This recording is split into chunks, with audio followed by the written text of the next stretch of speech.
Welcome back everyone to the podcast number 33। अब इसमें हम बात जो करेंगे ना यार, अब आपको इस बारी कंफ्यूजन क्यों होने वाली है, क्योंकि हम हिंदी इंग्लिश पंजाबी तीनों मिक्स करेंगे। And this is a podcast जो मेरी सीरीज है पंजाबी पंजाब तो दूर, which means Punjabis who are living outside Punjab, अपना घर छड्ड के घर बार छड्ड के ਅਸੀਂ ਬਾਹਰ ਆਨੇ ਹਾਂ, ਠੀਕ ਹੈ ਨਾ। ਤੇ ਆਪਣੇ ਪੂਰੇ ਇੰਡੀਆ ਦੇ ਵਿੱਚ ਫੈਲੇ ਹੋਏ, ਇੰਡੀਆ ਦੇ ਵਿੱਚ ਕਿਹੜੇ ਹਿੱਸੇ ਤੇ ਜਾ ਕੇ ਆਪਣਾ ਕੰਮ ਕਰ ਰਹੇ ਹਾਂ ਤੇ ਉਹਦੇ ਨਾਲ ਰੱਲੇ ਮਿਲੇ ਪਏ। ਬਟ ਅੱਜ ਹੁਣ ਤਾਂ ਸਾਡੀ ਗੱਡੀ ਪਹੁੰਚੀ ਹੈ ਦਿੱਲੀ, ਜਿੱਥੇ ਮੈਂ ਰਹਿੰਦਾ। ਤੇ ਸਾਡੇ ਸਭ ਦਾ ਘਰ ਹੈਗਾ ਪੰਜਾਬ ਦੇ ਨਾ ਅਨੰਦਪੁਰ ਸਾਹਿਬ, ਉਹ ਸਾਡਾ ਹੋਮ ਟਾਊਨ ਹੈ। ਬਟ ਸਾਰੇ ਰਿਲੇਟਡ ਹੈਗੇ ਆ, ਹੁਣੇ ਪੰਜਾਬ ਪਹੁੰਚੇ ਆ। ਇਹਦੇ ਬਾਅਦ ਜਿਹੜਾ ਲੈ ਕੇ ਜਾਊਂਗਾ ਉਹ ਥੋੜੀ ਦੂਰ ਲੈ ਕੇ ਜਾਊਂਗਾ। ਸੋ ਨਾਓ ਕਮਿੰਗ ਔਨ ਦੀ ਟੌਪਿਕ, ਜਿਹੜਾ ਦਾ ਟੌਪਿਕ ਹੈ ਯਾਰ, ਇਹ ਸਾਡੇ ਰੋਜ਼ ਦੇ ਮਜ਼ਾ ਦੀ ਜ਼ਿੰਦਗੀ ਦਾ ਹਿੱਸਾ ਵੀ ਹੈਗਾ, ਇੰਪੋਰਟੈਂਟ ਵੀ ਹੈਗਾ, ਤੇ ਅਸੀਂ ਇਹਨੂੰ ਇਗਨੋਰ ਵੀ ਕਰਦੇ। ਐਸ ਘਰੇ ਵੀ ਯੂਜ਼ ਹੁੰਦਾ, ਬਟ ਇਹ ਹੋਟਲਸ ਜਾਂ ਬਾਹਰ ਹਸਪੀਟਲ ਦੇ ਵਿੱਚ ਇਹਨਾਂ ਦਾ ਬਹੁਤ ਤਕੜਾ ਮੋਟਿਵ, ਮਹੱਤਵ ਤੇ ਅੰਡਰਰੇਟਡ ਇਨਫੋਰਮੇਸ਼ਨ ਹੈ। ਅੰਡਰਰੇਟਡ ਇਨਫੋਰਮੇਸ਼ਨ ਕਿਉਂ? ਅਸੀਂ ਹਾਈਜੀਨ ਦੀ ਗੱਲ ਤਾਂ ਪੂਰੀ ਕਰਦੇ ਹਾਂ, ਬਟ ਹਾਈਜੀਨ ਕਰਨਾ ਸਭ ਤੋਂ ਔਖੀ ਚੀਜ਼ ਹੈ। ਔਖੀ ਕਿਉਂ? ਜਾਂ ਕੌਣ ਧੋਏਗਾ, ਜਾਂ ਕਿੰਨਾ ਸਾਬੁਣ ਲੱਗੇਗਾ, ਤੇ ਕਿੰਨਾ ਤੁਹਾਡਾ ਸਮਾਨ ਯੂਜ਼ ਹੋਏਗਾ, ਬੰਦੇ ਲੱਗਣਗੇ। ਚੰਗੀ ਗੱਲ ਹੈ, सकते हैं केमिकल लगाओ काम चलाओ। ओ यार, केमिकल लगाने से काम नहीं बनेगा, क्योंकि आपको अगर अपने हॉस्पिटल या होटल के बिजनेस पे लोगों के रिव्यूज़ बहुत इंपॉर्टेंट है। माउथ टू माउथ एक मार्केटिंग जितनी मर्जी कर लो, माउथ टू माउथ जो मार्केटिंग होती है, या आप लोग वर्ड टू वर्ड जिसको हम बोलते हैं, वो बहुत तगड़ी है, बहुत स्ट्रांग है, और वो रिलायबल भी है। और वो आती है आपकी वॉशिंग से, हाइजीन से। सो आज हमारे साथ है Gurpreet Singh Taliwal, who is a owner of Eco Clean, who helps you to get cleanliness and hygiene up to the mark। जहाँ पे आपके आते हुए या जाते हुए जो आपके जितने भी क्लाइंट्स हैं ना, वो आपके जो रिटर्न कस्टमर्स बढ़ाएगा, वो सिर्फ हाइजीन की वजह से बढ़ाएगा, एंड उसी से आपकी कॉस्ट ऑफ बिजनेस से बढ़ेगी। So let's welcome Gurpreet Singh Taliwal, and let's listen to him about his struggles to start the Eco Clinic, and then we'll notice कि वो कहाँ से start होके अभी क्या कर रहे हैं। So over to Gurpreet Singh Taliwal. Welcome Gurpreet Singh, how are you? Sat Shri Akal, Kumar ji. First of all, thank you so much for having me here. And it was a great introduction, what you have described about our complete profile in the company. So, myself, Gurpreet Singh Dhaliwal. I'm originally from Punjab, born and brought up at district Patiala. ਤੇ ਮੇਰਾ ਜਿਹੜਾ birth ਹੋਇਆ ਸੀਗਾ ਉਹ ਅਮਲੋ ਹੈਗਾ, ਇੱਕ ਮੰਡੀ ਗੋਬਿੰਦਗੜ੍ਹ ਦੇ ਕੋਲ ਇੱਕ ਪਿੰਡ ਹੈਗਾ ਅਮਲੋ ਦਾ, ਮੇਰਾ ਬੌਰਨ ਹੋਇਆ ਸੀਗਾ। ਤੇ currently I am a manufacture of industrial laundry machines. ਅਸੀਂ ਲਾਂਡਰੀ ਮਸ਼ੀਨਸ ਇੱਕ ਹੈਵੀ ਸਕੇਲ ਦੀਆਂ ਮਸ਼ੀਨਾਂ ਬਣਾਉਂਦੇ ਨੇ, ਤੇ we are supplying to all over hospitality industry, we are supplying. So ਜੇ ਮੈਂ ਗੱਲ ਕਰਾਂ ਆਪਣੀ ਇੰਡਸਟਰੀ ਬਾਰੇ, ਸ਼ੋਰ। ਪਰ ਉਸ ਤੋਂ ਪਹਿਲਾਂ ਥੋੜੀ ਬੈਕਗ੍ਰਾਉਂਡ ਪ੍ਰੋਫਾਈਲ, ਰਾਈਟ। ਕਿ ਤੁਸੀਂ how did you get into this? Brother, earlier during completing my education from Ambala, from SD College, Kushit University, I studied from there. ਉਧਰੋਂ ਮੈਂ ਪਹਿਲਾਂ ਆਪਣਾ ਗ੍ਰੈਜੂਏਸ਼ਨ ਕੰਪਲੀਟ ਕੀਤੀ, ਤੇ ਮਾਈਂਡ 'ਚ ਆਲਵੇਜ਼ ਸੀਗਾ ਕਿ I want to do something different. Although ਜਿਹੜਾ ਮੇਰਾ ਫੈਮਿਲੀ ਦਾ ਸਾਰਾ ਬੈਕਗਰਾਊਂਡ ਹੈਗਾ, ਅਸੀਂ we are all from army background only. My father got retire from air force, and ਮੇਰੇ ਜਿੰਨੇ ਵੀ ਤਾਏ ਚਾਚਾ ਜੀ ਸਾਰੇ ਹੈਗੇ ਨੇ, they all are from army and air force background only. But ਕਿਧਰੇ ਨਾ ਕਿਧਰੇ ਮਾਈਂਡ 'ਚ ਸੀਗਾ ਕਿ ਹਾਂ, I want to do something different, ਕੁਝ ਵੀ ਆਪਣਾ ਇੱਕ ਥੋੜਾ ਕੰਸੈਪਟ ਕਰਨਾ, ਡਿਫਰੈਂਟ ਕੰਸੈਪਟ ਕਰਨਾ। that was the reason that took me here in Delhi। ਤੇ ਮੈਂ ਆਪਣਾ ਉਹ ਸਟਾਰਟ ਕਰਕੇ ਫਿਰ ਆਪਣਾ ਇੱਧਰ ਦਿੱਲੀ ਆ ਗਿਆ, ਤੇ ਫਿਰ I have done my studies here. ਮੈਂ ਆਪਣਾ ਪੋਸਟ ਗ੍ਰੈਜੂਏਸ਼ਨ ਇੱਧਰ ਕੰਪਲੀਟ ਕੀਤੀ, ਤੇ then I came to in this industry, and that's how we started this. ਤੇ ਜੇ ਆਪਾਂ ਗੱਲ ਕਰੀਏ ਆਪਣਾ ਈਕੋ ਕਲੀਨ ਦੀ, how did you get into the Eco Clean part? Because ਤੁਹਾਡੇ ਕੋਲ ਜਿਹੜਾ ਤੁਸੀਂ ਗ੍ਰੈਜੂਏਟ ਕਰਕੇ ਤੁਹਾਡੇ ਕੋਲ ਆਪਸ਼ਨਸ ਬਥੇਰੇ ਸੀਗੇ, ਰਾਈਟ? ਤੁਸੀਂ ਕਿਸੇ ਦੇ ਜਾ ਸਕਦੇ ਸੀਗੇ, ਮਾਰਕੀਟਿੰਗ ਦੇ ਵਿੱਚ, ਸੇਲਸ ਦੇ ਵਿੱਚ, ਜਾਂ ਤੁਸੀਂ ਕੋਈ ਹੋਰ ਇੰਡਸਟਰੀ ਵੜਦੇ। Why Eco Clean? Why did you get into the hygiene part? I will explain you, brother. ਇਦਾਂ ਕਿ ਦੇਖੋ ਆਪਾਂ ਨਾ ਲਾਈਫ ਦੇ ਅੰਦਰ ਕੀ ਹੁੰਦਾ ਹੈ ਕਿ ਹਰ ਇੱਕ ਚੀਜ਼ ਕੋਈ ਨਾ ਡੈਸਟੀਨੀ ਤੁਹਾਡੀ ਲਿਖੀ ਹੁੰਦੀ ਹੈ ਕਿ ਤੁਹਾਨੂੰ ਕੋਈ ਕੁਦਰਤੀ ਤੌਰ ਤੇ ਤੁਹਾਨੂੰ ਤੁਸੀਂ ਆਪਣੇ ਕਰਮ ਕਰਦੇ ਹੋ ਤੇ ਬਾਬਾ ਜੀ ਤੁਹਾਨੂੰ ਆਟੋਮੈਟਿਕਲੀ ਉਸ ਰਸਤੇ ਦੇ ਅੰਦਰ ਲੈ ਕੇ ਚਲੇ ਜਾਂਦੇ ਨੇ।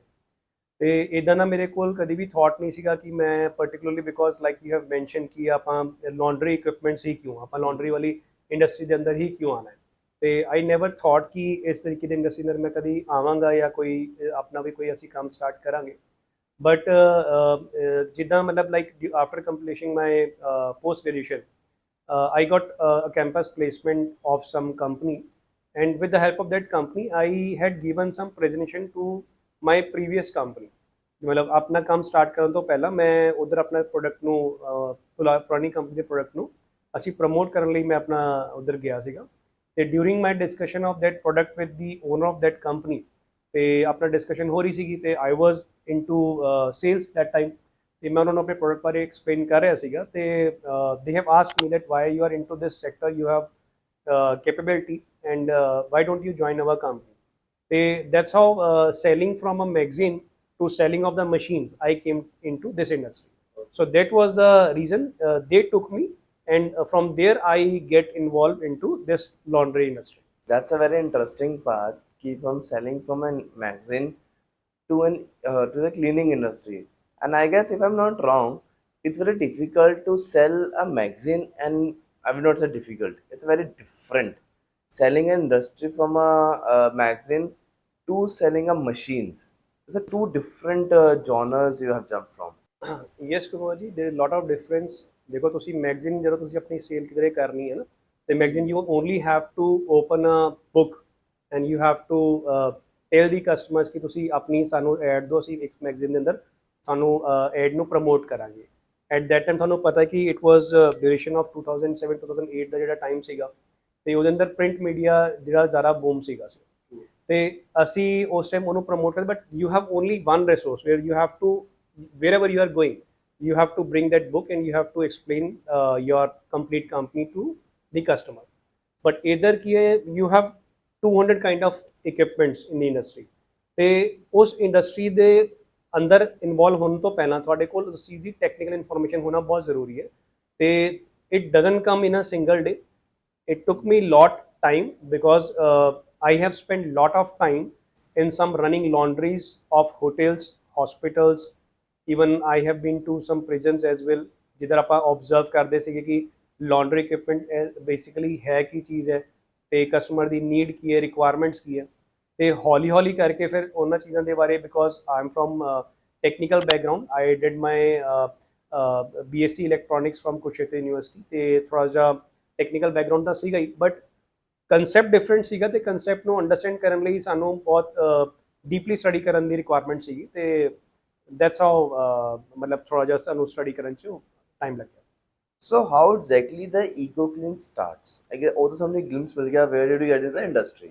Now point is कि when EcoClean comes in the picture, so I want to understand कि यार industry equipments and industry ਦੇ ਇਹ ਜਿਹੜੇ ਨੇ ਵੀ laundry dry cleaning ਵਾਲੇ equipments ਹੁੰਦੇ ਨੇ ਹੈ ਨਾ, ਇਹ ਦੋਨੋਂ different ਕਿਵੇਂ ਨੇ, right? ਐਂਡ ਇੱਥੇ ਤੁਹਾਡੀ ਜਿਹੜੀ ਆਪਣੀ ਈਕੋ ਕਲੀਨ ਹੈ ਉਹ ਕੀ ਰੋਲ ਨਿਭਾ ਰਹੀ ਹੈ ਇਹਦੇ ਅੰਦਰ ਕੁਮਾਰ ਜੀ ਦੇਖੋ ਅਸੀਂ ਸਭ ਤੋਂ ਪਹਿਲਾਂ ਮਾਰਕੀਟ ਰਿਸਰਚ ਦੇ ਅੰਦਰ ਜਦੋਂ ਤੁਹਾਨੂੰ I have spent around 1 decade with a company with my ex company ਤੇ ਆਪਣਾ ਜਿਹੜਾ ਈਕੋ ਕਲੀਨ ਨੂੰ ਸਟਾਰਟ ਕਰਨ ਦਾ ਜਿਹੜਾ ਵਿਜ਼ਨ ਸੀਗਾ ਉਸ ਕੰਪਨੀ ਦੇ ਅੰਦਰ ਜੋ ਅਸੀਂ ਐਕਸਪੀਰੀਅੰਸ ਗੇਨ ਕੀਤਾ ਕਿ ਕਸਟਮਰਸ ਕੀ ਚੈਲੰਜਸ ਫੇਸ ਕਰ ਰਹੇ ਨੇ ਕਿ ਬਈ ਜਿਹੜੀ ਬੀਇੰਗ ਇਨ ਦੀ ਇੰਡਸਟਰੀ ਤੇ ਇਸ ਕੰਪਨੀ ਨੂੰ ਐਸੋਸੀਏਟ ਹੋਣ ਤੋਂ ਬਾਅਦ ਉਹ ਤੁਸੀਂ ਚੈਲੰਜਸ ਕੀ ਫੇਸ ਕਰ ਰਹੇ ਹੋ ਤੇ ਕੰਪਨੀ ਤੁਹਾਡੀ ਉਹਦੀ ਕਿੰਨੀ ਕੁ ਸੁਣਵਾਈ ਕਰਦੀ ਹੈ ਜਾਂ ਕੰਪਨੀ ਤੁਹਾਨੂੰ ਕੀ ਰਿਸਪੌਂਸ ਦਿੰਦੀ ਹੈ। ਉਹਨਾਂ ਸਾਰੀ ਪ੍ਰੋਬਲਮਸ ਨੂੰ ਓਵਰਕਮ ਕਰਨ ਲਈ that idea brought in my mind ਕਿ I should start my own ਕਿ ਜਿਹੜੀ ਕਸਟਮਰ ਰੀਅਲ ਪੇਨ ਫੀਲ ਕਰ ਰਿਹਾ ਮਾਰਕੀਟ ਦੇ ਅੰਦਰ ਇਨਟੂ ਹਸਪਿਟੈਲਿਟੀ ਸੈਕਟਰ ਅਸੀਂ ਉਹਨੂੰ ਸਟੱਡੀ ਕਰੀਏ ਤੇ that's the reason I started my own because I want to understand because I have already understood the requirement of the customer ਤੇ ਜਦੋਂ ਤੁਸੀਂ ਜੌਬ ਦੇ ਅੰਦਰ ਹੁੰਦੇ ਤਾਂ ਤੁਹਾਡੇ ਕੋਲ ਕੁਝ ਬਹੁਤ ਸਾਰੀ ਲਿਮਿਟੇਸ਼ਨਸ ਹੁੰਦੀਆਂ ਨੇ ਕਿ ਤੁਸੀਂ ਚਾਹੁੰਦੇ ਨਾ ਚਾਹੁੰਦੇ ਹੋਏ ਵੀ ਮਤਲਬ you have to step back because it's not always ਕਿ ਤੁਸੀਂ ਜੋ ਚੀਜ਼ ਕਰਨਾ ਚਾਹ ਰਹੇ ਹੋ you can only put your efforts in front of your seniors कि sir this is the problem what we are facing in the market, but now it's a management decision whether they will take the decision or not. ਤੇ ਇਹਦਾ always ਨਹੀਂ ਹੁੰਦਾ ਕਿ ਤੁਹਾਡੀ ਸਾਰੀ ਗੱਲਾਂ ਉਹ ਮੰਨਦੇ ਨੇ। ਤੇ ਉਹ ਪੇਨ ਨੂੰ ਅੰਡਰਸਟੈਂਡ ਕਰਕੇ ਇਟ ਮੇਰੇ ਮਾਈਂਡ 'ਚ ਆਈਡੀਆ ਆਇਆ ਕਿ ਅਗਰ ਮੈਂ ਆਪਣਾ ਕੰਮ ਸਟਾਰਟ ਕਰਾਂ ਤੇ ਅਗਰ ਇਸ ਪੇਨ ਨੂੰ ਜਿਹੜੀ ਕਸਟਮਰ ਆਲਰੇਡੀ ਫੇਸ ਕਰ ਰਿਹਾ ਉਸ ਪੇਨ ਨੂੰ ਅਸੀਂ ਰਿਲੀਫ ਦੇਵਾਂਗੇ ਤੇ ਡੈਫੀਨੇਟਲੀ ਜਿਹੜੀ ਸਾਡੀ ਇੰਡਸਟਰੀ ਹੈ ਉਹ ਹੋਰ ਬੂਮ ਹੋਏਗੀ ਤੇ ਡੈਫੀਨੇਟਲੀ ਉਹਦਾ ਸਾਰਾ ਬੈਨੀਫਿਟ ਸਾਰਿਆਂ ਨੂੰ ਮਿਲੇਗਾ। ਸੋ ਦੈਟ ਮੀਨ ਕਿ ਤੁਸੀਂ ਆਪਣੇ ਇੰਡਸਟਰੀ ਦੇ ਵਿੱਚ ਟ੍ਰੈਂਡ ਸੈਟਰ ਹੈਗੇ ਹੋ ਇਸ ਟਾਈਮ ਤੇ, ਕਿਉਂਕਿ ਇੰਡਸਟਰੀ ਨੂੰ ਵਧਾਉਣ ਦਾ ਤੁਸੀਂ ਪੂਰਾ ਆਪਣਾ ਜਿੰਮਾ ਆਪਣੇ ਸਰ ਤੇ ਚੱਕਿਆ ਹੋਇਆ ਹੈ। And that's a very good thing, because ਜਦੋਂ ਤੱਕ ਤੁਸੀਂ ਇੰਡਸਟਰੀ ਨੂੰ ਵਧਾਉਣ ਦੀ ਗੱਲ ਨਹੀਂ ਕਰੋਗੇ ਤਾਂ ਇਹਦੇ ਵਿੱਚ ਆਉਂਦਾ ਕਿ ਤੁਹਾਡੇ ਵਿੱਚ ਕੰਪੀਟੀਟਿਵਨੈਸ ਵੀ ਹੈਗਾ। ਅਦਰਵਾਈਜ਼ ਲੋਕੀ ਕਹਿੰਦੇ ਨੇ ਪੂਰੀ ਇੰਡਸਟਰੀ ਸੇ ਸਾਡੀ ਹੋਵੇ, ਸਾਡਾ ਮਾਲ ਵਿਕੇ, ਉਹਦੇ ਨਾਲ ਸ਼ਾਇਦ ਉਹ ਜ਼ਿਆਦਾ ਲੰਬਾ ਟਾਈਮ नहीं रह पाते इंडस्ट्री ਦੇ ਵਿੱਚ। सो मैं गुरप्रीत, अब मेरे को एक बड़ा इंटरेस्टिंग चीज़ है। ये इंटरेस्टिंग इसलिए है क्योंकि जब भी कोई अपनी जॉब छोड़ता है ना, जॉब छोड़ने के बाद सबसे बड़ा टेंशन होती है कि यार क्लाइंट कहाँ से ढूंढूंगा, दूसरा कोई घर की कमिटमेंट्स भी होती हैं और मैं उसको लूज़ नहीं कर सकता। मैं समझना चाहूँगा कि पहला आपका जो सेल्स हुई थी, राइट, कितने लोगों को पिच किया था और किसने आप पे यकीन किया था, पहला बड़ा ऑर्डर किसने दिया था?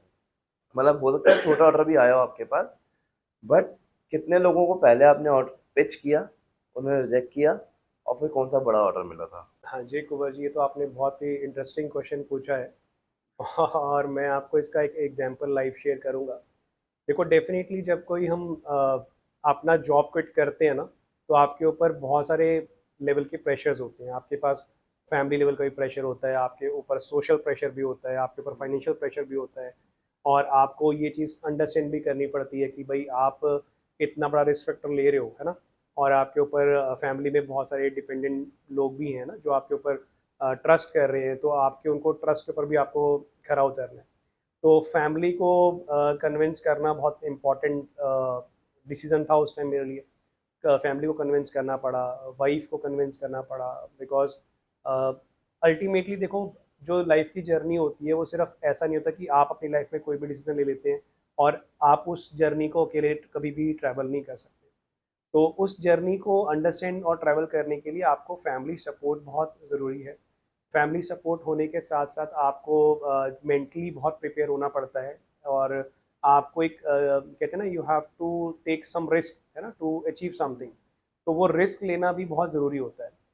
हाँ, तो जब मैं अपने इन सब पैरामीटर्स के अकॉर्डिंगली मुझे लगा कि हाँ मैं I am ready to start my own and yes I can do it, because देखो मैं आई वुड से कि हमें अपने ऊपर शुरू से ही जब से अपना होश संभाला है, तो हमें चाहे मैं जॉब में था या आज मैं अपना खुद का भी वर्क कर रहा हूँ, तो कभी भी हमने अपने आप को डीमोटिवेट महसूस नहीं किया। हमने अपने आप को ऑलवेज कहा है कि yes we can do it, हम कर सकते हैं।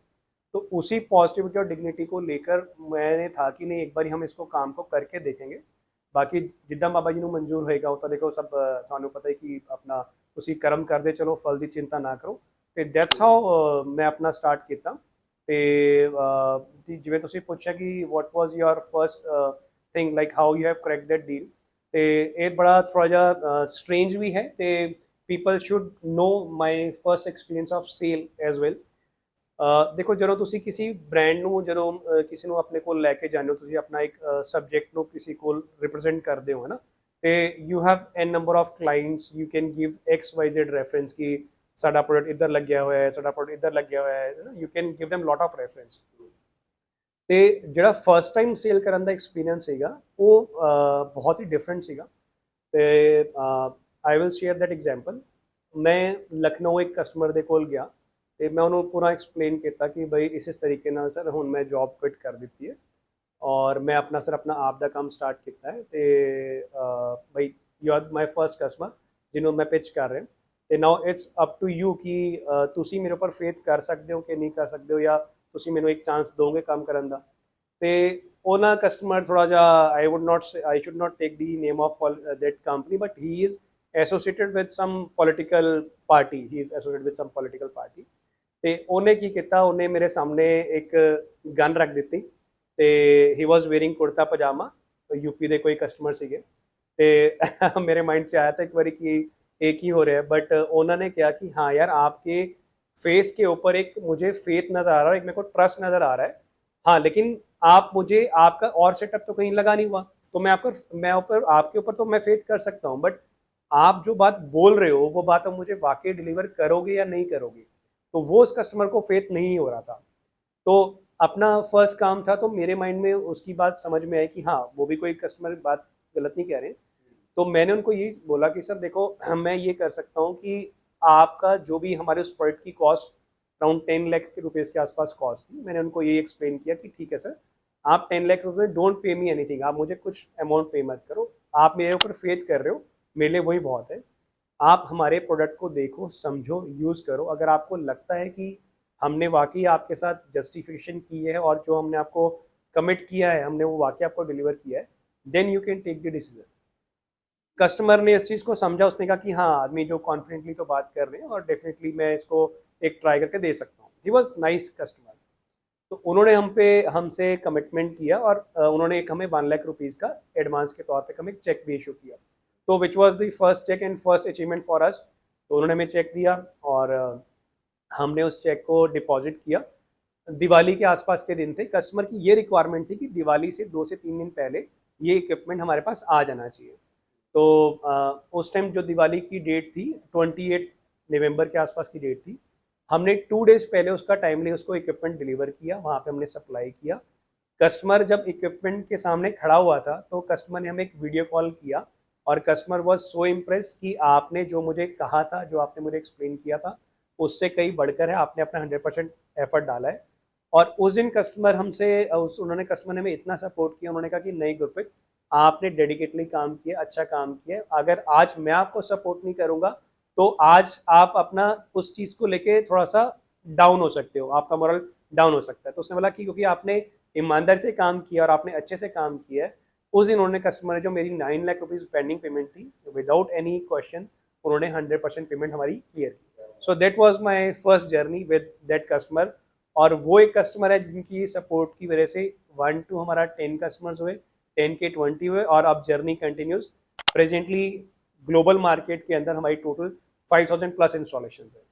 मतलब ऐसा वही गल होगी ना यार कि जे तुम सपोर्ट नहीं करोगे शायद अगे नहीं ਵਧोगे। मे बी उन्होंने भी किसी ने सपोर्ट की होगी उन्होंने टाइम ਤੇ। I want to understand this कि ਜਦੋਂ ਤੁਸੀਂ ਇਹ ਗੱਲ ਕਰ ਰਹੇ ਸੀਗੇ ਕਿ ਯਾਰ ਬੰਦੇ ਨੇ 1 ਲੱਖ ਦਾ ਕੀਤਾ ਸੀਗਾ ਰਾਈਟ, ਬਾਕੀ 9 ਲੱਖ ਤੁਸੀਂ ਆਪਣੇ ਘਰੋਂ ਲਗਾਇਆ ਸੀਗਾ। ਹੁਣ ਇਹਦੇ ਵੀ ਦੋ ਪਾਰਟ ਆਉਂਦੇ ਨੇ। ਕਈ ਲੋਕੀ ਸੇਮ ਚੀਜ਼ ਕਰਨਗੇ ਬਟ ਦੇ ਗੈਟ ਫਰਸਟ੍ਰੇਟਡ ਕਿ ਬਹੁਤ ਜਲਦੀ ਮੈਂਟਲੀ ਪ੍ਰੈਸ਼ਰ ਆ ਜਾਏਗਾ, ਯਾਰ ਮੈਂ 9 ਲੱਖ ਕਿੱਥੋਂ ਲੈ ਕੇ ਆਵਾਂ। ਆਪਰੇਸ਼ਨ ਵੀ ਉਹ ਬਚਾਉਣ ਦੀ ਕੋਸ਼ਿਸ਼ ਕਰਨਗੇ, ਜਾਂ ਜਿੰਨਾ ਬਚ ਜਾਏ ਉਹੀ ਚੰਗਾ, ਮੈਂ ਬਾਅਦ ਚੋਂ ਕਰ ਲੂੰਗਾ। ਕੀ ਇਹ ਚੀਜ਼ ਸਹੀ ਹੈ ਜਾਂ ਫਿਰ ਤੁਸੀਂ ਜਿਹੜਾ ਕੀਤਾ ਸੀਗਾ ਕਿ ਤੁਸੀਂ ਪੂਰੀ ਚੀਜ਼ ਰੱਬ ਤੇ ਛੱਡਤੀ ਸੀਗੀ, ਜਦੋਂ ਹੋਏਗਾ ਦੇਖਿਆ ਜਾਏਗਾ, ਉਹ ਚੀਜ਼ ਠੀਕ ਸੀਗੀ? देखो कुंवर जी, जिਵੇਂ ਤੁਸੀਂ ਕੁਐਸਚਨ ਬਿਲਕੁਲ ਠੀਕ ਰੇਜ਼ ਕੀਤਾ ਹੈ। ਦੇਖੋ ਆਲਵੇਜ਼ ਪ੍ਰੈਸ਼ਰ ਤੇ ਰਿਸਕ ਫੈਕਟਰ ਤਾਂ ਹੁੰਦਾ ਹੀ ਹੈ ਨਾ, ਬਟ ਤੁਸੀਂ ਅਗਰ ਉਸ ਰਿਸਕ ਫੈਕਟਰ ਨੂੰ ਲਓਗੇ ਨਹੀਂ, ਬਟ ਤੁਹਾਡੇ ਮਾਈਂਡ 'ਚ ਤੁਹਾਨੂੰ ਪਤਾ ਹੈ ਕਿ ਹਾਂ ਅਸੀਂ ਜੋ ਵੀ ਕੰਮ ਕਰ ਰਹੇ ਹਾਂ ਉਹ ਸਹੀ ਕੰਮ ਹੈ। ਤੁਹਾਨੂੰ ਜਿਹੜਾ ਡਿਵੈਲਪਮੈਂਟ ਤੁਸੀਂ ਪ੍ਰੋਡਕਟ ਦੇ ਉੱਪਰ ਕੀਤੀ ਹੈ ਤੇ ਤੁਹਾਨੂੰ ਪਤਾ ਕਿ ਹਾਂ ਜਿਹੜਾ ਮੈਂ ਕਸਟਮਰ ਨੂੰ ਪ੍ਰੋਡਕਟ ਡਿਲੀਵਰ ਕਰ ਰਿਹਾ, ਅਗਰ ਉਹ ਜੈਨੂਇਨ ਕਸਟਮਰ ਹੈ, ਜੈਨੂਇਨ ਬਾਇਰ ਹੈ, ਤਾਂ ਹੀ ਤਾਂ ਉਹਨੇ ਸਾਡੇ ਉੱਪਰ ਫੇਥ ਕੀਤਾ ਨਾ। ਕਸਟਮਰ ਨੂੰ ਅਗਰ ਪਤਾ ਹੈ ਕਿ ਹਾਂ ਯਾਰ ਇਹਦੀ ਨੀਅਤ ਠੀਕ ਹੈ, ਇਹ ਕੱਲ ਨੂੰ ਸਾਨੂੰ ਚੀਟ ਨਹੀਂ ਕਰੇਗਾ, ਤੇ ਕਸਟਮਰ ਕਿਉਂ ਨਹੀਂ ਟਰਸਟ ਕਰੇਗਾ? ਡੈਫੀਨਿਟਲੀ ਕਸਟਮਰ ਟਰਸਟ ਕਰੇਗਾ। ਤੇ ਤੁਸੀਂ ਅਗਰ ਮਾਰਕੀਟ ਨੂੰ ਅੰਡਰਸਟੈਂਡ ਕਰਕੇ ਉਹਦੇ ਅੰਦਰ ਡਿਵੈਲਪਮੈਂਟ ਕਰਨੀ ਹੈ ਤੇ ਆਪਣੇ ਆਪ ਨੂੰ ਕਿਧਰੇ ਲੈਵਲ ਤੱਕ ਪਹੁੰਚਾਉਣਾ ਹੈ, ਤੇ ਤੁਹਾਨੂੰ ਰਿਸਕ ਫੈਕਟਰ ਤਾਂ ਲੈਣਾ ਹੀ ਪਏਗਾ ਤੇ ਇਨਵੈਸਟਮੈਂਟ ਤੁਹਾਨੂੰ ਕਰਨੀ ਪਏਗੀ। ਤੇ बिल्कुल जी। तो now when it's come to you, आपने अपने कस्टमर को भी कर लिया, फाइनेंशियली भी अपने आप को स्टेबल कर लिया, बट अब जब हम डिलीवर की बात करते हैं, सबसे बड़ा चैलेंज क्या आता है? मेरे पास 4 ऑप्शंस हैं, मतलब केबीसी नहीं है बट फिर भी 4 ऑप्शंस हैं। सो गुरप्रीत जी, मेरे पास ना एक क्वेश्चन है। अब जो मुझे अंडरस्टैंड करना है, शायद उसने इंडस्ट्री में, सेम इंडस्ट्री में बहुत लोग सोच भी रहे हैं एंटर करने की, बट उनको जो मुझे तक डिफिकल्टीज जो मैंने पढ़ी ऑनलाइन रिसर्च करते हुए, उनको 4 चीज़ें लगी थी। पहली है ट्रस्ट बिल्डिंग, दूसरी है team building, third is in market education, and fourth is cash flow. आपने इन चारों को कैसे टैकल किया था? कुंवर जी देखो, हमारी इंडस्ट्री के अंदर जो सबसे ज़्यादा चैलेंजिंग पॉइंट है, चाहे वो बड़े से बड़ा ब्रांड है या कोई छोटी कंपनीज भी है, किसी भी लेवल की कंपनीज है, सबसे ज़्यादा जो हमारी इंडस्ट्री के अंदर चैलेंजिंग पॉइंट है वो है after sales services and providing the desired required product after sale service आपको नहीं मिलती है। उसी चीज़ को हम लोगों ने नर्चर किया और हमने अपनी जो कंपनी की, आज भी हम कहते हैं और जब हमने अपना वर्क स्टार्ट किया था तभी हम यही कहते हैं कि हमारी जो कंपनी की कोर स्ट्रेंथ है वो आफ्टर जो सर्विस ही है। हमने सर्विस को ही अपना मेन फोकस बना के रखा। हमने पहले मार्केट में रिसर्च किया कि कस्टमर को एग्जैक्टली प्रॉब्लम क्या आ रही है, कि बड़ी बड़ी कंपनीज भी ऐसा क्या है वो नहीं दे पा रही जो हम उन्हें दे सकते हैं। तो हमने उस चीज़ को नर्चर करके अपनी सर्विस टीम को पहले डेवलप किया। तो हमने स्लोली और ग्रेजुअली जब अंडरस्टैंड किया मार्केट में कि कस्टमर को प्रोडक्ट देने के बाद सर्विसेज नहीं मिल रही हैं, कस्टमर को प्रोडक्ट देने के बाद आप उनको with in warranty period, like हाँ जितना नॉर्मली हमारी इंडस्ट्री के अंदर कस्टमर को हम लोग नॉर्मली 1 ईयर की कंप्लीट वारंटी देते हैं जिसमें स्पेयर पार्ट्स वगैरह सब चीज़ें इंक्लूड होती हैं। तो हम देख रहे थे कि जो अदर वेंडर्स हैं या बड़े ब्रांड्स भी हैं वो कस्टमर से पेमेंट्स भी ले रहे थे, एडवांस पेमेंट्स भी ले रहे थे, बट उनको इन रिटर्न ना तो स्पेयर पार्ट्स प्रोवाइड कर रहे थे और ना टाइमली सर्विसेज प्रोवाइड कर रहे थे। तो service was our main strength which जिसके ऊपर हमने फोकस किया। तो हमने पहले अपनी सर्विस टीम को डेवलप किया। सर्विस टीम को डेवलप करने के साथ साथ अब आपके पास देखो दोनों चीज़ें साथ साथ होती है। अगर आपके पास सर्विस अच्छी है लेकिन आपका प्रोडक्ट अच्छा नहीं है तो ऑल दी टाइम आपका आदमी तो सर्विस ही करता रहेगा, मशीन ही रिपेयर करता रहेगा, आप अच्छी सर्विस दे रहे हो। तो दोनों का तालमेल होना बहुत ज़रूरी है। सर्विस और प्रोडक्ट दोनों का कॉम्बिनेशन अच्छा होना बहुत ज़रूरी है। तो हमने जो फोकस किया सर्विसेज अपने अंदर अलग जगह हमने डेवलप किया और हमने प्रोडक्शन की जो डेवलपमेंट की उसमें अलग डेवलपमेंट किया। तो मेरे ऊपर बहुत इंडस्ट्री के जो पुराने लोग हैं जिन्हें प्रोडक्शन के हमारे सर हैं जिन्हें 30 इयर्स का एक्सपीरियंस है, उन्होंने हम पे विश्वास दिखाया। हमारे साथ सर्विस के जो हमारे सर हैं उन्हें 28 इयर्स का एक्सपीरियंस है, तो उन लोगों ने हम हमारे ऊपर फेथ दिखाया। अगर उस टाइम जिस टाइम हमें रिक्वायरमेंट थी अच्छे प्रोडक्ट को डेवलप करने की, अच्छी सर्विस को डेवलप करने की, अगर उन्होंने उस टाइम हमें सपोर्ट ना किया होता तो शायद आज हम यहाँ पर नहीं होते। देखो alone you can not reach the sky limit ना, आप अकेले तो नहीं पहुंच सकते। तो आपको टीम डेवलपमेंट, टीम बिल्डिंग तो करनी पड़ेगी। आज अगर हम सोचें कि नहीं गुरप्रीत सिंह धालीवाल अकेला ही ग्रो कर लेगा तो कभी ऐसा नहीं हो सकता। तो उसके लिए एक टीम बिल्ड करना, टीम के ऊपर ट्रस्ट करना और टीम के ऊपर ये छोड़ना कि हाँ भाई आप ये चीज़ संभाल लोगे, तो ये चीज़ आपको करनी पड़ती है। So that is the USP that we develop the strongest product in Indian industry of laundry equipments and we have the strongest after sale services. Like as I explained you, हमारे पास इस टाइम जो service industry में आप देखोगे तो 50+ service engineers हैं जिसके ऊपर हम लोग पैन इंडिया बेसिस पे हम लोग काम करते हैं। और जो हमारी प्रोडक्शन है वो अच्छे लेवल की प्रोडक्शन है जिससे आप हाई लेवल ऑफ प्रोडक्टिविटी आप कर सकते हो विद लेटेस्ट टेक्नोलॉजी इक्विपमेंट्स। जैसे आप ब्रदर हमारी इंडस्ट्री में हमारी बेसिकली इंडस्ट्री जो है वो कैटेगराइज है बिकॉज लॉन्ड्री इक्विपमेंट्स कहाँ रिक्वायरमेंट होती है, इंडस्ट्रियल लॉन्ड्री इक्विपमेंट कहाँ रिक्वायरमेंट होती है, जहाँ पे बल्क में वॉशिंग होती है। इस इंडस्ट्री में कुंवर जी हमारे पास होटल्स भी आते हैं, अपने पास हॉस्पिटल्स भी आते हैं, अपने पास इंस्टीट्यूट्स भी आते हैं, प्रिजन्स भी आते हैं, कमर्शियल लॉन्ड्रीज भी आती है, फार्मा इंडस्ट्रीज भी आती है। तो अगर आप इंडिविजुअल डिसीजन के तौर पे अगर आप जैसे फार्मा इंडस्ट्री में हमारा कैसा मेजर रोल रहा है या आप अपना हॉस्पिटल इंडस्ट्री में हमारा कैसे रोल रहा है मेजर, फार्मा में जो हम इक्विपमेंट वहाँ पे प्रोड्यूस करते हैं उसके अंदर क्या होता है कि आपका जो बैक्टीरिया कंटेमिनेंट होता है वो बहुत ही पॉइंट परसेंट भी 0% आपका बैक्टीरिया कंटेमिनेंट होना चाहिए। बिकॉज वो जो मेडिसिन मैन्युफैक्चरिंग करते हैं, जब मेडिसिन मैन्युफैक्चरिंग करते हैं तो आपने देखा भी होगा, आपने कभी न्यूज़ वगैरह में भी देखा होगा, सुना होगा, तो वो एक प्रॉपर एक ड्रेस वियर करते हैं, लाइक एप्रन्स वियर करते हैं, कैप वियर करते हैं, मास्क वियर करते हैं। क्योंकि अगर आप उस एटमॉस्फेयर में एक हाइजीन एटमॉस्फेयर नहीं दोगे तो आपके पास जो एंड यूज़र के पास जो अपने पास मेडिसिन पहुंच रही हैं उसमें कहीं ना कहीं कोई बैक्टीरिया रह जाता है। तो इस वजह से उस बैक्टीरिया को, कपड़ों में जो बैक्टीरिया होता है उसे रिमूव करने में हमारी इक्विपमेंट्स ने काफ़ी मेजर रोल प्ले किया। So that's how we are helping the pharma industry. Similarly जैसे आप होटल इंडस्ट्री को अंडरस्टैंड, हॉस्पिटल इंडस्ट्री को आप अंडरस्टैंड करेंगे, हॉस्पिटल इंडस्ट्री के अंदर आप देखोगे जैसे अभी कोविड का सब लोगों ने टाइम देखा, तो कोविड के बाद जैसे लोग बहुत ज़्यादा अलर्ट हो गए हैं अपनी हेल्थ को लेके, हाइजीन को मेंटेन करने के लिए ना। लाइक कोविड में we use to wear mask, हम लोग पहन के जाते थे, सब चीज़ें करते थे। तो हॉस्पिटल के अंदर आप जा रहे हो और वहाँ पे जो लिनन है अगर वो डर्टी लिनन है, उसके अंदर बैक्टीरिया बहुत ज़्यादा है, तो वो एटमॉस्फेयर को भी, हॉस्पिटल के एटमॉस्फेयर को भी ख़राब करेगा। और एटमॉस के इसके अलावा जो वहाँ पे पेशेंट जो लिनन यूज़ करेगा उसके लिए भी प्रॉब्लम है। जो डॉक्टर्स उसको जो डॉक्टर के अपना कोच होते हैं वो उसको वेयर करेंगे, तो कहीं ना कहीं वो एक दूसरे से रिलेटेड है, तो उन्हें भी उनकी हेल्थ पे भी प्रॉब्लम आएगी, पेशेंट्स की हेल्थ में प्रॉब्लम आएगी, और उस एटमॉस्फेयर में जो रिलेटिव्स या कोई उनके साथ मिलने जा रहा है उन्हें भी प्रॉब्लम आएगी। इसलिए हमारी इंडस्ट्री ने, इंडस्ट्रियल लॉन्ड्री इक्विपमेंट्स ने इक्विपमेंट इस तरीके से हमने प्रोड्यूस किए हैं जिसके अंदर बैक्टीरिया कंटेमिनेंट बिल्कुल जीरो हम करके देते हैं। उसमें you can raise the temperature up to 100 degree से भी आप ऊपर टेम्परेचर को रेज कर सकते हो। तो जब आप टेम्परेचर को रेज करते हो तो उससे आपका बैक्टीरिया कंटेमिनेंट बिल्कुल लो रहता है, और हम हाइजीन केमिकल हम उसमें यूज़ करते हैं, और एफिशिएंसी ऑफ दी लिनन भी इंक्रीज होता है, कपड़े की लाइफ भी इंक्रीज होती है। तो इस तरीके से हॉस्पिटल वालों को बेनिफिट मिलता है। सिमिलरली इसको अगर आप और ब्रीफली कैटेगराइज करोगे तो होटल्स वालों को भी हम बेनिफिट देते हैं। होटल्स में आप कुंवर जी, आप खुद भी आप अपना पर्सनल एक्सपीरियंस आप देखोगे, जैसे आप अपनी फैमिली का कहीं ट्रैवल कर रहे हो, कहीं पर आप जा रहे हैं, तो उस जगह पर जैसे आप देखोगे तो आप सबसे पहले क्या चीज़ नोटिस करते हो? आप सबसे पहले चीज़ जाके ये नोटिस करते हो कि लिनन कैसा है।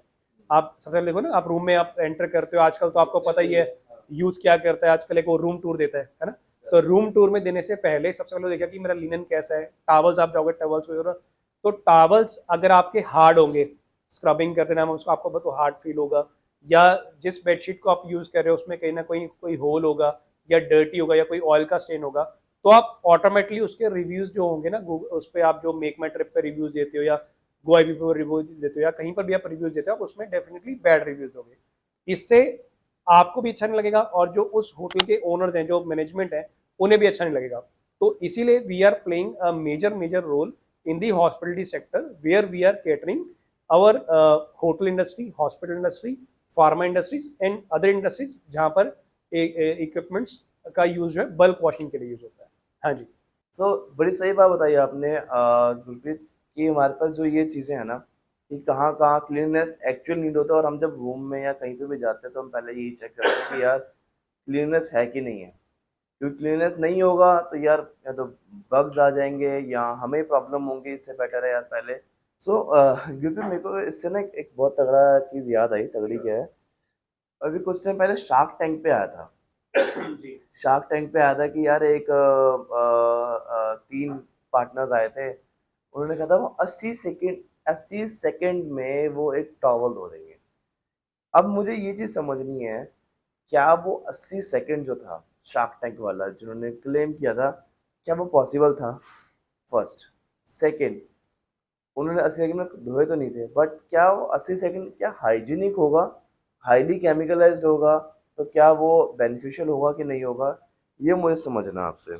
हाँ जी कुंवर जी, देखो अगर कुंवर जी हमें इस इंडस्ट्री में 18 से 20 साल हो गए हैं जी, अगर इतना ही आसान होता किसी भी कपड़े को सिर्फ 80 सेकंड के अंदर क्लीन करना, तो जो चीज़ें एक थियोरेटिकल स्टडी से हम लोग उसको इम्प्लीमेंट कर रहे हैं, तो ऐसा हम ऑलरेडी स्टडी 10 ईयर्स 12 ईयर्स पहले हम ऑलरेडी कर चुके होते।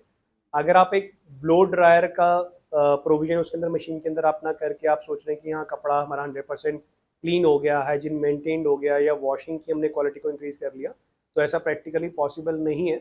हाँ डेफिनेटली सबको अपना पक्ष रखने का अपना डेफिनेटली राइट है, तो मे बी वो अपनी जगह सही हो सकते हैं, but practically it's not possible. Because ऐसा होता तो हम इस चीज़ को बहुत टाइम पहले इम्प्लीमेंट कर लेते। बहुत सारे टेक्निकल ग्राउंड्स के बाद इक्विपमेंट को डिलीवर किया जाता है, और उसके बाद ही चीज़ें निकल के आती हैं, तो प्रैक्टिकली इट्स नॉट पॉसिबल। आपको प्रॉपर डेवलपमेंट करने के लिए बहुत सारी चीज़ें टेक्निकली इसमें रिक्वायरमेंट होती है, जो कि वो प्रैक्टिकल पॉसिबल नहीं है।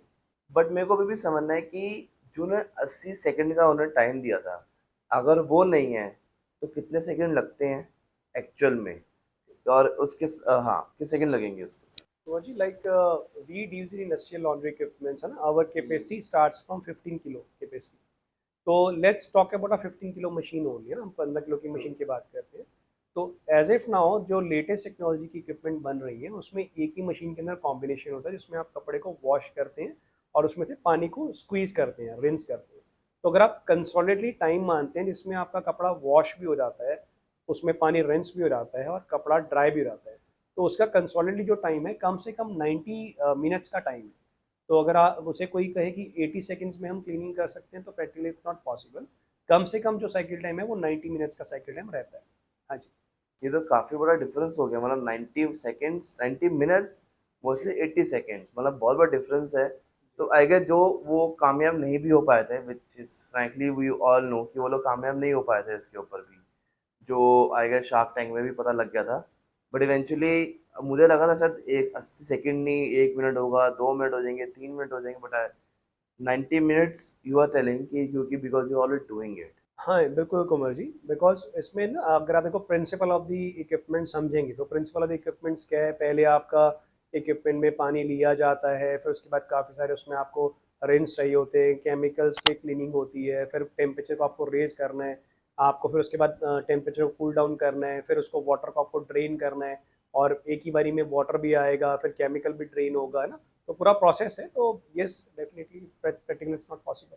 So coming up on the other segment, just you work for a corporate and now you're getting into business, मतलब you already started your business, 10 साल हो गए। So अब आपने अपना एक डिफरेंस तो देख ही लिया होगा। अब बहुत लोगों को लगता है, जॉब वालों को लगता है यार बिजनेस करो, खुद का टाइम खुद का होता है, बट बिजनेस वालों को लगता है कि यार जॉब ज़्यादा बेटर थी कि कभी फाइनेंशियली प्रॉब्लम नहीं है, स्टेबिलिटी वहाँ पे है, लॉन्ग टर्म आपको दिख जाता है क्या करना है, क्या करना है, कैसे करना है। But what do you want to give suggestions to young professionals जो अभी शायद इस चीज़ में घुस रहे हैं, उनको लग रहा है कि हाँ कुछ बेटर हो सकता है लाइफ में भी, तो उनको बिजनेस में घुसना चाहिए या उनको अपना खुद का बिजनेस स्टार्ट कर देना चाहिए? मे बी कई बार अगर आई एम नॉट श्योर कि आप सोचते नहीं सोचते कि आपको जल्दी बिजनेस स्टार्ट करना चाहिए था रादर देन जब आपने स्टार्ट किया। Is it true? डेफिनेटली जो आपने क्वेश्चन रखा और आपका पॉइंट ऑफ व्यू है बिल्कुल वो ठीक है।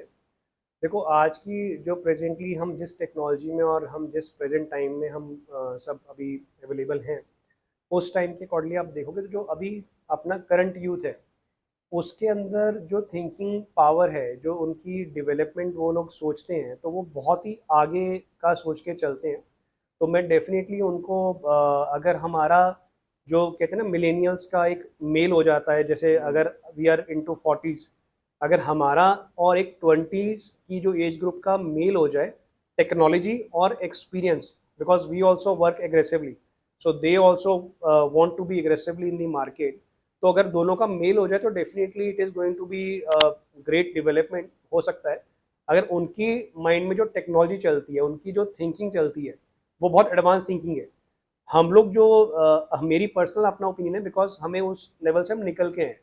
हमारा जो पर्सनल एक्सपीरियंस रहता है कि हमें स्टेबिलिटी की तरफ ध्यान ज़्यादा देना चाहिए, बिकॉज आपको अपने माइंड को कंट्रोल करके चलना है। अगर आप एग्रेसिवली सोच रहे हो तो एग्रेसिवली सोचो, एग्रेसिवली सोचने में कोई प्रॉब्लम नहीं है। लेकिन प्रॉब्लम ये है कि आप बड़े क्विक डिसीजन लेते हैं। आज आपने कोई भी वर्क स्टार्ट किया है ना, लेट्स से कि आपने काम को स्टार्ट कर दिया, आपको आपने इमीडिएटली 2 मंथ्स के बाद अपना माइंड चेंज कर लिया, यार नहीं मेरे को तो ये वर्क स्टेबल नहीं लग रहा, मुझे इस वर्क को चेंज कर देना चाहिए। तो आप जो क्विक डिसीजन लेते हैं, क्विक डिसीजन लेना is not a good solution. आप किसी भी वर्क को अगर आप करना चाहते हैं तो पहले डेडिकेटली, सपोज करो आप किसी भी इंडस्ट्री में वर्क करना चाहते हैं, आप चाहे मान लो आप स्पोर्ट्स इंडस्ट्री में आप करना चाहते हैं, आप एजुकेशन इंडस्ट्री में आप करना चाहते हैं, आप आईटी सेक्टर में आप करना चाहते हैं, या आप मैन्युफैक्चरिंग में ही आना चाहते हैं, जिस भी इंडस्ट्री में आप पर्टिकुलरली आना चाहते हैं या जिस भी इंडस्ट्री में आपको ज्वाइन करना चाहते हैं, सबसे पहला जो मेरा एक ओपिनियन है कि आपका उस इंडस्ट्री के अंदर उसको इंटरेस्ट होना बहुत ज़रूरी है। अगर आपका स्पोर्ट्स में इंटरेस्ट है तो आप स्पोर्ट्स के अंदर आप जो भी आप बिजनेस स्टार्ट करना है तो वो कर सकते हो। आपका आईटी सेक्टर में आप आईटी सेक्टर में जाइए, आपका मैन्युफैक्चरिंग लाइन में मैन्युफैक्चरिंग में जाइए, बट आपका उस प्रोडक्ट के अंदर पर्टिकुलरली इंटरेस्ट होना बहुत ज़रूरी है। इंटरेस्ट के बिना आप उसमें कि नहीं एक्स वाई जेड कर रहा है, कि कोई एक्स कर रहा है तो मैं ये कर लूँ, नहीं मेरा एक्स रिलेटिव ये कर रहा है तो मैं बिजनेस को स्टार्ट कर लूँ, या कोई मेरा पर्सन जो है रियल एस्टेट कर रहा है तो मैं वो वर्क कर दूँ। किसी को देखने से नहीं, जो आपकी अंदर एक माइंड में एक परसेप्शन आती है कि हाँ मेरे लिए ये चीज़ ठीक है, तो वो जब आपको क्लिक हो जाएगी तब आपको उसको बिजनेस में आना चाहिए। और मेरा मानना ये है कि एंटरप्रेन्योरशिप में आने से पहले आपको उस इंडस्ट्री में एटलीस्ट एट प्रेजेंट भी अगर आप समझोगे तो कम से कम 4-5 ईयर्स आपको उसके अंदर स्पेंड करने चाहिए। और येस डेफिनेटली अगर हम थोड़ा सा हमारे पास उस टाइम ये जो लेटेस्ट टेक्नोलॉजी वाली चीज़ें हैं वो, और एआई डेवलपमेंट्स जो चीज़ें हैं, उस टाइम हमारे पास ये डेवलपमेंट होती तो हो सकता है कि जो हमें आज 10 ईयर्स के बाद जिस लेवल पे हम आज पहुंचे, वहां पे हम साल 2 साल या 3 साल के अंदर हम उस लेवल पे पहुंच सकते थे। But nevertheless we are happy. So coming up on the main segment जो मुझे लगता है बड़ा मेन है, क्योंकि नाउ डेज जो हमारे जेंसीज हैं, right, they need a guidance. जो अभी आपने बोला गाइडेंस चाहिए उनको, बट मैं उनकी गाइडेंस से आपकी मिस्टेक से निकालूंगा।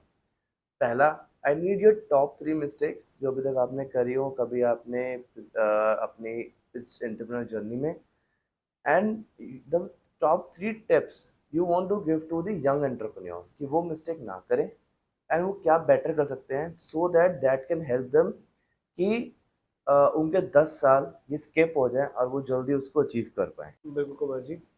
देखो, सबसे पहले तो जो मिस्टेक्स की बात करेंगे, मिस्टेक ये होता है कि थोड़ा सा, आपको पता है पंजाबी नेचर है, तो हम थोड़ा सा ओवर कमिटेड और ओवर ट्रस्ट कर लेते हैं ना।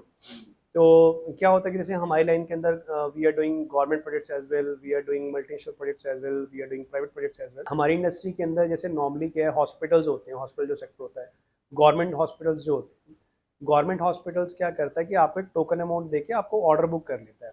तो हमें उस ऑर्डर को एग्जीक्यूट करने के लिए बहुत सारी इन्वेस्टमेंट पॉकेट से करनी पड़ती है। तो मिस्टेक यही हो जाती है कि कई बार आप अपना सेटअप पूरा रेडी करके रखते हो, आप पूरा इन्वेस्टमेंट कर लेते हो, लेकिन उसके बाद क्या होता है कि क्लाइंट जो होता है, गवर्नमेंट प्रोजेक्ट्स जो होते हैं, वो कहीं किसी की कोई परमिशन नहीं मिली या किसी की कोई प्रॉब्लम आ गया, तो समटाइम्स क्या होता है कि गवर्नमेंट प्रोजेक्ट्स जो होते हैं डिले हो जाते हैं।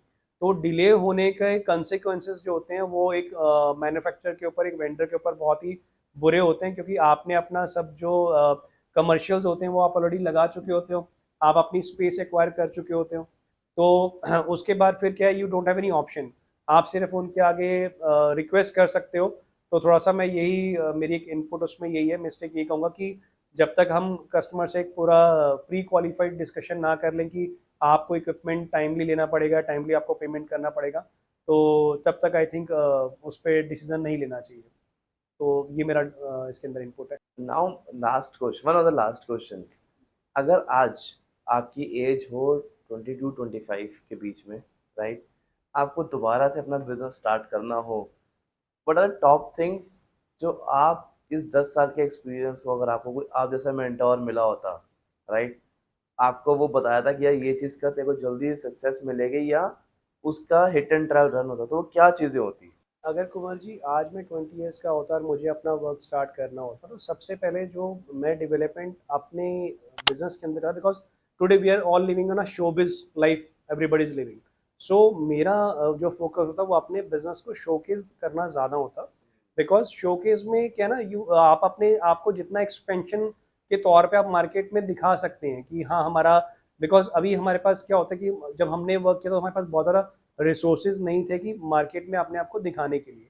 तो वही अगर मुझे रिसोर्सेज 20 ईयर्स की एज में मुझे रिसोर्सेज मिलते हैं, तो मैं अपने ब्रांड को जिस तरीके से ग्लोबल लेवल पे दिखाना चाहता हूँ, तो मैं ग्लोबल लेवल पे अच्छे से दिखा सकता था।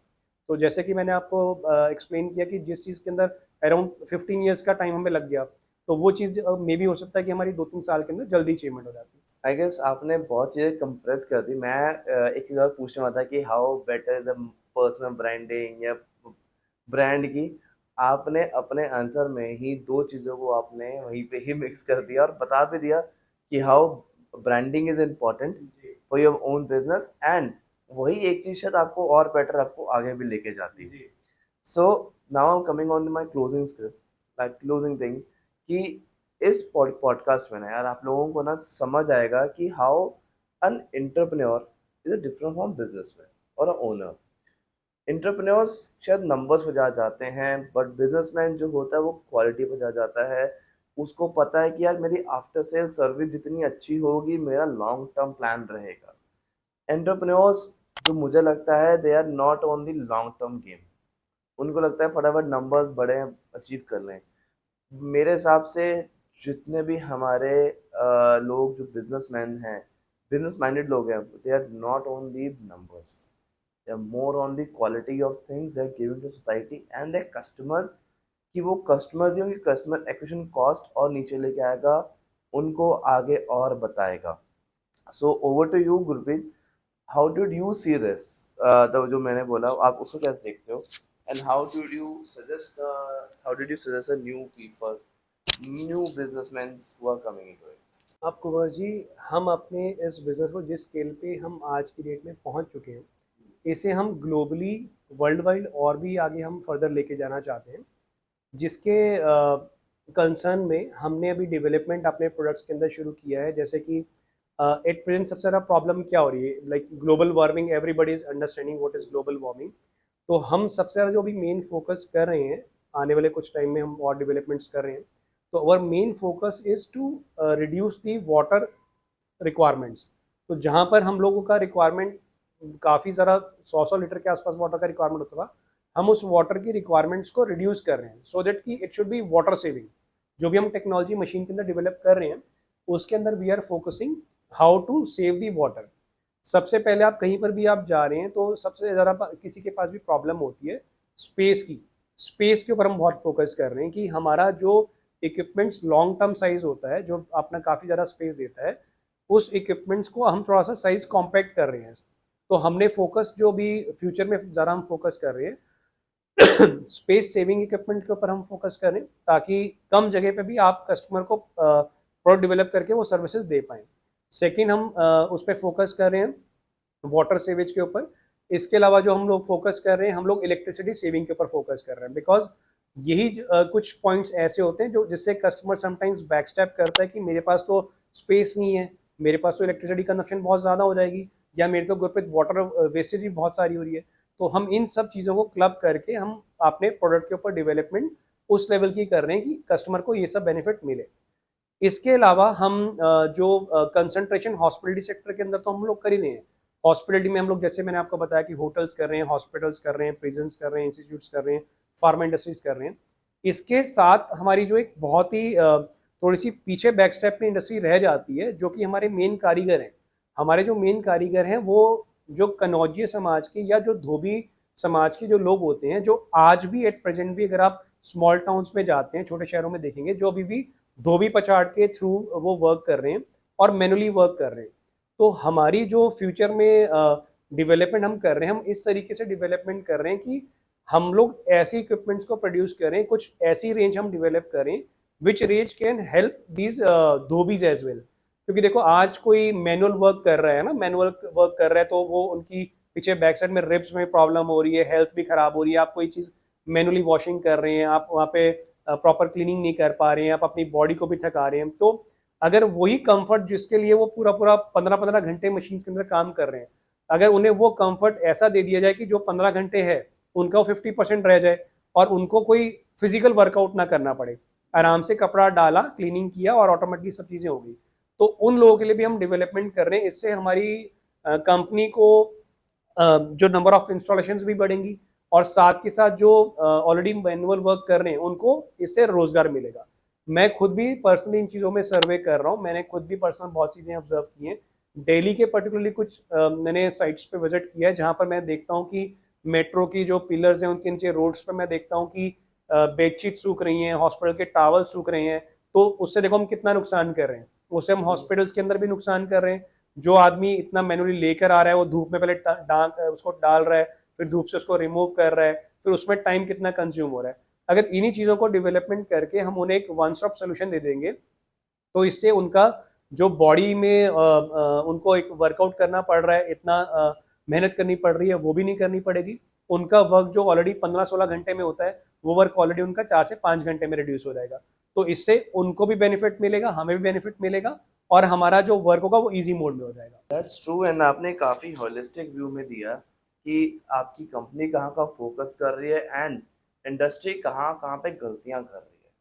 सो मतलब this can be a learning for the newbies जो नए नए आ रहे हैं, उनको कहाँ पे फोकस करना चाहिए। एंड आई होप कि आफ्टर दिस पॉडकास्ट गुरप्रीत, आपके पास बहुत सारे लोग आएंगे कि यार फ्रॉम दिस इंडस्ट्री इटसेल्फ, कि may be for their own business or maybe for the guidance how we can make it big together, or the cleaning industry or the hygiene industry. So we make this podcast on end, and I hope we'll get the good number of questions, and we'll do the second part. Because hygiene is not a one time game, it's on a regular basis. May be जो चीज़ आपकी industry already कर रही है on a regular basis, so maybe we'll hope this can be continued, and best of luck for your new ventures which you're coming up. Thank you.